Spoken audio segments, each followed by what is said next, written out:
Comenzamos con Molinos Agro, esta empresa industrial exportadora que tiene 120 años en el país, como un desprendimiento de Pérez Compán. Tiene la segunda planta mayor de capacidad de molienda en el mundo, en San Lorenzo, del cual se abastece de energía renovable también. Tiene el 50 destinos del mundo que se abastecen de los productos. El 5% del total de la harina de soja que consume el mundo zarpa de esta planta. Y bueno, estos números son antiguos. Se basa en dos actividades principales: molienda de oleaginosas y exportación de sus derivados. Esto es a través de la materia prima, sobre todo de soja y un poco de girasol. Hace todo lo que es harina, aceite, lecitina de soja, y exportación de cereales a través del maíz y del trigo. Nosotros nos vamos a enfocar más en la soja, que es su principal insumo, ¿no?, para exportar. Aparte, a través de Renova, tiene biodiesel, de lo cual comercializa y se abastece para sus propias plantas, ¿no?, alimentación animal, etcétera, etcétera. Tiene 6 centros de acopio, tanto en Buenos Aires como en Córdoba, con Santiago del Estero, Salta y Chaco. Tiene un puerto en Río de Paraná, una planta de molienda en San Lorenzo, como dijimos anteriormente, y la sede directiva y administrativa en Buenos Aires, en Victoria. Vamos con los números, después vamos a ver algunas cosas, a profundizar sobre la actualidad de la soja. El ejercicio 2022-2023 cuenta con un saldo a favor de 10.361 millones de pesos, un 6,6% mayor que el año pasado. El tercer trimestre en particular da 2.098, con un mal trimestre comparado con el año pasado, de 50,7% menor. Esto se debe a que diciembre del año pasado fue muy bueno, hubo mucha exportación y mucha liquidación hacia fin de año.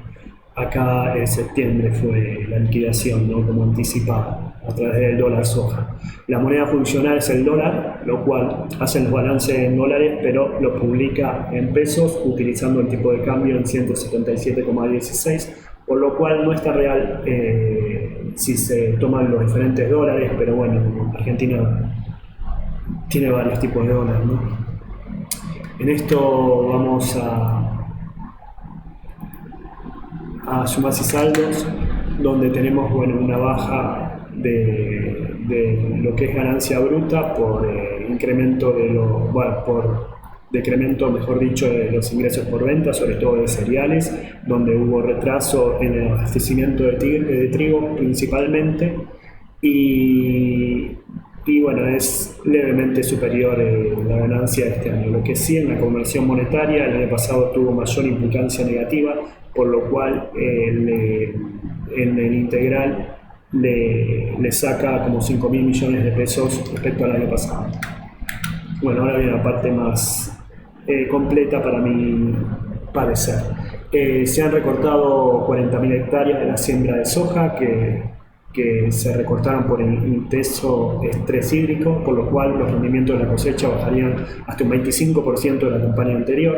Después vamos a ver los rendimientos que bajé en la planilla Excel. En cuanto a la campaña de girasol, hay atrasos en la siembra en la provincia de Buenos Aires, por ejemplo en San Teló, donde todavía están los fenóculos de girasol, lo cual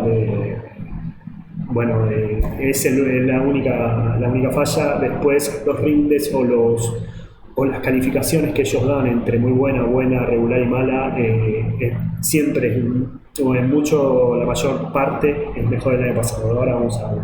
El precio de la soja en este ejercicio estuvo entre $345 y 500 la tonelada. El año pasado fue entre 304 y 379 donde se movió. Me refiero desde abril hasta el 31 de diciembre. Hoy en febrero hay una baja importante del precio de la soja, ahora vamos a ver. Tuvo una suba promedio, si se comparan los 9 meses de cada periodo, del 23,7%. Volviendo acá, vemos los precios. Acá como se arrancó en abril el 4.20, llegó a 3.44, esto me refiero al ROFEX, al MAPA ROFEX, y llegó a 500 más o menos a fin de año. Después hoy día En febrero ha bajado a 3,79 también. El año pasado, por su parte, llegó a un pico de 3,79 con un pozo de $304, ¿no? O sea, se movió entre los 340 y 360. Después, lo que es el trabajo industrial fue siempre, o sea, tuvo un muy buen diciembre el año pasado, como dije, pero se fue como mes a mes siendo cada vez peor y recién se ha recuperado en noviembre lo que es la industrialización de la soja, ¿no? Ese aceite. Después, lo que se pronostica para el 2023 hay una baja de 1.763. Esto es un poquito prematuro decirlo, pero sí, la baja hoy día es, aparte de la liquidación del poroto de soja, es alrededor de un 60%, así como baja también el aceite y como baja el trigo, por ejemplo. El girasol está en su medida parecido, pero alrededor se espera de exportaciones netas una baja de 6.865 millones de dólares. Otra cosa que fue informado hace poco es que se estiman 10,3 millones de toneladas en Buenos Aires menos de soja y con rindes muy bajos, ¿no? 20 kilogramos por hectárea, lo cual esto es el piso. También hay, como dije, es un 25% menor del promedio, 22 y 25 en lo que si se espera que en esta región de Buenos Aires llueva, y solo en Villegas y en Piedritas hay de 30, que es superior a los rendimientos promedios del año pasado. Acá vemos los rindes, esto un 27,63, un 27 kilogramos por hectárea, 28 de toneladas por hectárea también, o por ejemplo las toneladas sobre la superficie cosechada. A ver. Después, ¿qué más tenemos? Bueno, como dije anteriormente, acá vemos la soja de segunda calidad. Vemos que hay mucho malo en estado general. El año pasado no se daba tanto, o sea, lo peor fue en Avellaneda, en Santa Fe, pero no se daba tanto 30, 40, 60 en Venado Tuerto, o sea, 47 en Rosario. Entre Ríos y Santa Fe ha sufrido una sequía inmensa, por lo cual los rendimientos, por ejemplo, en Entre Ríos daba por encima entre bueno y regular, por encima del 80-90%, ¿no? Hoy día Entre Ríos, por ejemplo, tiene 23, 47 en Rosario del Tala, por ejemplo, de déficit en soja. Y a ver si tengo algo más. Bueno, Molinos Agro está noveno en lo que es ventas declaradas, o sea, en las declaraciones juradas. Se mantiene la posición y bueno, está ahí cómodo porque está muy lejos de AGD y muy lejos para abajo de la margen. Los ingresos por actividades ordinarias arrojan 539,1 millones o 539.100 millones de pesos, una baja del 3,8 interanual. Los costos de ventas 526.600 millones de pesos, una baja del 3,4. Acá los márgenes son muy bajos, ¿no? Entre lo que es los ingresos y los costos. Se mantienen también con muchos contratos a corto plazo de la venta de commodities, sobre todo en este periodo que bueno, se dio mucho, ¿no? El margen de EBITDA se reduce a 2,49, el año pasado fue 2,93. Las existencias, esto se da por la suba de commodities, como vimos, dan 46.307 millones, una suba del 31,9, como está expresado en pesos, y ha subido en dólares alrededor de un 23%, 24%, se da por eso, ¿no? En cambio, el año pasado las existencias han bajado un 8,5%. En esto lo vemos en las páginas 15, donde vemos todo el cuadrito del costo de mercadería. Hoy es 46.307 millones, era 35.110 al comienzo del ejercicio, y el año pasado en este periodo era 39.233 millones contra 42.889 millones. En cuanto al dibujito de inventarios, como vemos, los commodities han subido 11.000 millones de pesos. La facturación por venta de oleaginosas, derivados industriales, que es el 87,8%, sube en 2,8% en interanual. El segmento de cereales, por su parte, baja en 34,1%. Esto es por menor abastecimiento de trigo, ya que la campaña se ha retrasado. Se factura al exterior el 87% del total y bajan 10,3% la facturación al exterior. La local, en cambio, sube 85,3% por récord en volumen, ¿no? Participación en sociedades da un superávit de 621,5 millones, 46,8% mayor al año pasado, principalmente por biocombustible a través de la grasa animal y todo lo que sea molienda de soja en la empresa Renova Sociedad Anónima.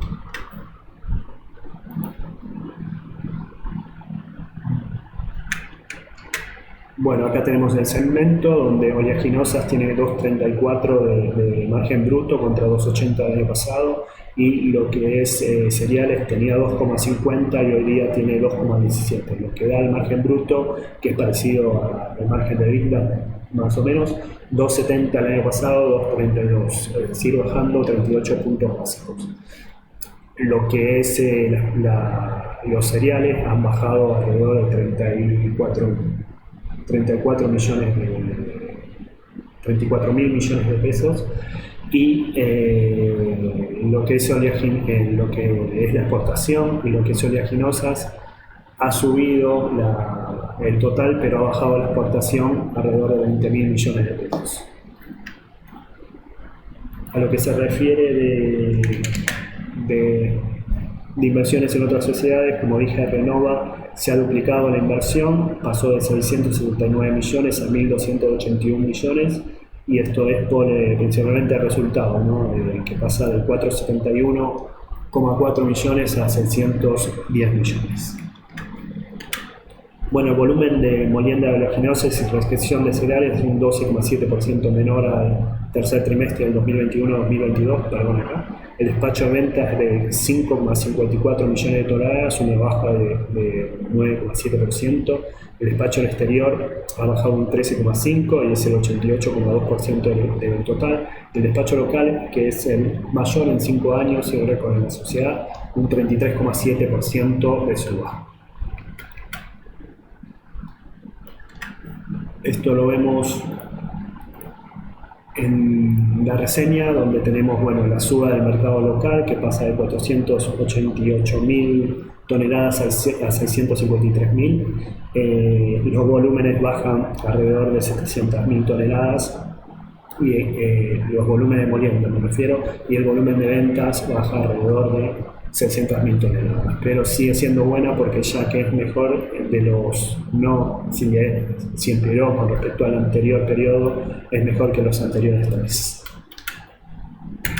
Los gastos por naturaleza dan 29.546 millones de pesos, un ahorro del 4%, servicios prestados, que es el 24,1% de los gastos, bajan un 1,4%, al igual que sueldos y cargas sociales, y combustibles y energía eléctrica y otros bajan un 13%. Indemnizaciones suben un 1.080%. Ahora vamos a ver por qué llama la atención esto. Tenemos los gastos, como dije anteriormente, de servicios prestados está más o menos igual, sueldos y cargas sociales también. Baja bastante combustible, pero indemnizaciones sube de 28 millones de pesos o 28,7 millones de pesos a 340 millones de pesos, sobre todo en producción, ¿no? Lo que es resultados financieros, suman 15.800 millones de pesos, un 136% mayor, pero con mayor volumen de dinero por la liquidación extraordinaria de divisas a través del dólar soja. Hay muchos intereses, tanto generado por activo y generado por pasivo. La deuda financiera, aparte por prefinanciaciones de exportación y por el apuro al exportar, ¿no? Las deudas financieras dan 82.936 millones, 160% mayor que el inicio del ejercicio, justamente por la liquidación extraordinaria que tuvo, de alrededor de 2.800 millones de dólares que lleva en el periodo Molino Sagro, ¿no? La posición en moneda extranjera es un negativo de 313,6 millones, extiende el déficit en 35,4. Esto tiene que ver Primero por los contratos en la parte activa y en la parte pasiva, bueno, todo lo que implicó la deuda financiera que tiene que ver con las prefinanciación de exportaciones. El flujo de fondos en efectivo es 140,9 millones y esto es por pago de colocaciones a corto plazo donde se han emitido contratos a mansalva, ¿no? Contratos de los diferentes commodities, ya sea maíz y mucha venta a futuro, como nunca casi. Bueno, en esto tenemos ingresos financieros, como vemos intereses y resultados financieros ganados. Hay una diferencia de 8.000 millones, no tanto en los generados por pasivo, esto se debe por colocaciones financieras, sobre todo en corto. La diferencia de cambio es brutal por todas las divisas que se manejó en este periodo extraordinario. Las deudas financieras, que las obligaciones negociables tienen una tasa muy baja, 1,86 promedio, tiene 3 clases de obligaciones negociables con un mínimo de 1,5% de tasa y 2,5% de tasa como máximo. Las prefinanciaciones, sin embargo, aumentaron su tasa de 2,39 a 6,38 y en cuanto a montos, desde el inicio del ejercicio en abril de 2022, aumentó alrededor de 52.000 millones de pesos. En cuanto a lo que es moneda extranjera, vemos que se tienen muchas colocaciones a corto plazo, 101 millones de dólares el año pasado. A ver si lo tengo por acá. Se tenía solo 7 millones de dólares, 7 millones de dólares, porque está en miles. Hay muchísima diferencia en la venta futura a corto plazo, ¿no? Eso hace que las deudas financieras aumenten de 227.000 dólares a 406 millones de dólares. Vemos un poco el flujo, donde hay los pagos de colocaciones a corto plazo, es decir, de contrato, pasa de 5.097 millones de pesos a 34.381 millones, lo que hace que disminuya el efectivo en 12.853 millones de pesos, desde 13.565 millones a 141 millones. Y acá viendo las colocaciones, acá vemos estos 12.000 contratos a términos en commodities y compromiso firme, que baja de 15.319 millones a 2.165 millones. Bueno, el 15 del 12 pagarán 5.000 millones en concepto de dividendos, que equivale a 101,87 por acción, alrededor de 3,2% de rendimiento. Igualmente ha pagado ya un dividendo en septiembre, así que ese rendimiento es mayor, que el anual, es decir, el semestral más o menos, es un buen rendimiento, alrededor de 6,4% anual de revalorización de la acción, ¿no?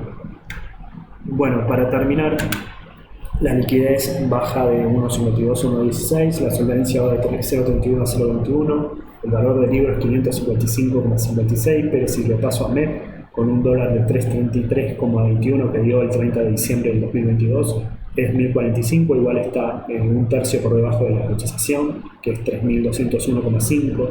La capitalización bursátil es de 157.136 millones de pesos. Esto es multiplicar las acciones por lo que vale hoy la acción, que está en 3.201,5. La ganancia por acción que acumula es 211,1 y el PER promediado, ya aplicando ajustes por inflación, sobre todo al último trimestre del periodo pasado, es decir, el que va de enero a abril, da 9,5 años. Es todo, hasta luego.